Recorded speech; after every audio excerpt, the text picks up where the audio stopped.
Hey guys, Jason Timothy here, musicsoftwaretraining.com, back with another video. And today we're going to get into something that a lot of people don't look at in the clip properties. And this is the sample offset. And this is a really interesting kind of way to randomize your drum parts, or pretty much any part, but specifically drums are going to be of great benefit with this trick. So what we've got here is just a drum beat here. So that's all there is to it, right? So what we can do is we can duplicate this, and I've done this here, but let me just push this over and I'll duplicate this right here. And we can make kind of different edits, if you will. And the way we would do this is we simply come over here to the envelope section, and then normally this is set to mixer, and we want to change that over to clip and then to sample offset. And now we've got this line here, and we've got a resolution that we want. We could go ahead and let's make this 8th note, and I'm going to set this here to where we're using the pencil tool. So I'm just hitting the B key. And now, as you can see, as we go up, it's 3/16, 4/16, 5/16, and so forth. And what we can do is we could just kind of listen to what kind of changes that we're making. What this basically does is it shifts the audio that's playing by a few 16th notes. For example, if we just play this first part. Okay, so here's this little hi-hat here. So if I go up 2,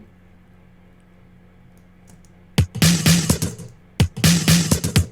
you can see, it's moving up to here, right? So this is 2/16, 1 2/16. That's where the snare is sitting. So now this is playing this sample over here instead of the other one. So it's kind of replacing the sample. For example, if I come over here, this right here is like a hi-hat, right? So if I move this down a couple, then this should be playing what is 2/16 behind. So this should be another hi-hat. Oh, nope. Let's see. Let's go. There we go. That's right, because each of these is an 8th note, not a 16th note. So that's why. Got it. So as you can see, you could change what's being played here. So like if I wanted another hi-hat over here, I would just go down an extra 2. So now we've got, right? So that's all well and good. But I think the fun thing to do is to just kind of randomize and see what comes out, and then you could kind of create like different fills and things like that. So what I'm going to do is this is already set to unlinked, and what that means is with linked, we can only automate for the length of the clip, which is 2 bars. If we go to unlinked, we can actually lengthen this so that we could do longer automation over the shorter clip. So I could change this to, let's say, 8 bars, right? And what I'll do is let me just pull this over here, and then we can make this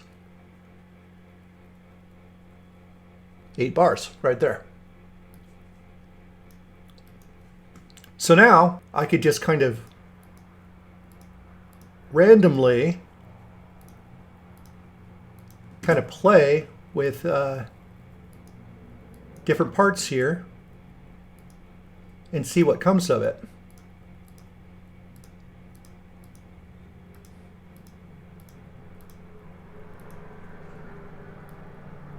All right, so let's see what we've got now.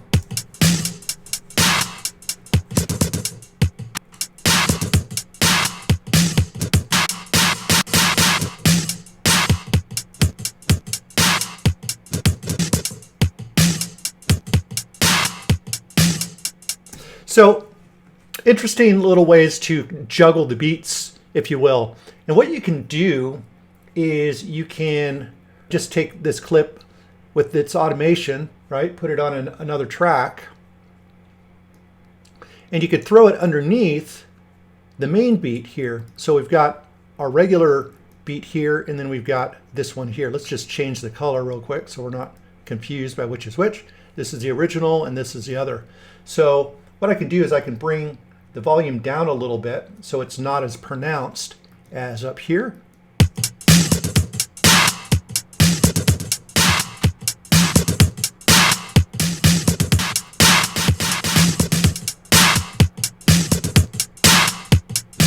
So what sounded kind of like nonsense on its own, when it's layered with the original, it adds like a bit more interest to the drums. So another thing that we can do is we can come over here and sidechain this part here to the original. So let's just go ahead and we will set this here to the drum loop.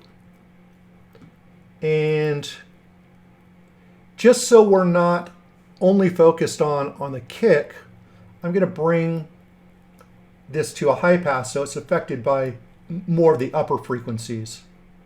So let's just do this here.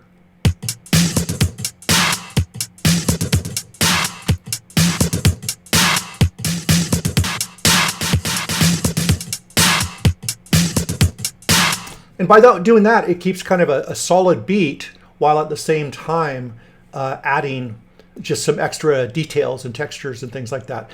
So let's go ahead and just pull in an audio effect here. So let's try a little bit of drive. We could run it through an amp.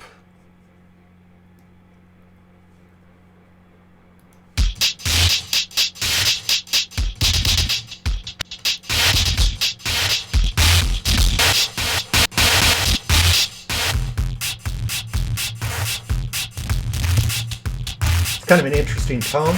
We'll back this off a little bit.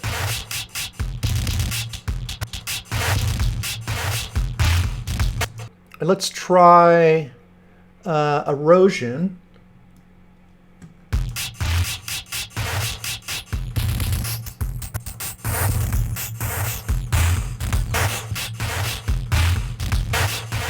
All right, cool. So now we've got like a different sort of sound. Let's use the drum bus, and we'll just add a little bit of transient here.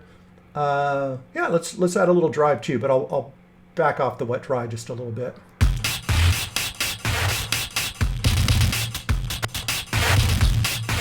All right, cool. So let's see what that does to the overall sound.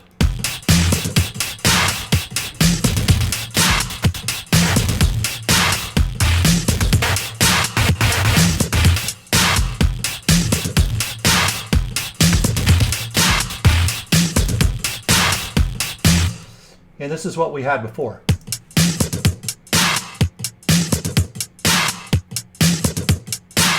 So as you can see, yeah, just by randomly using the offset, and I didn't even really do any extra editing. Let's go back over here to the clip.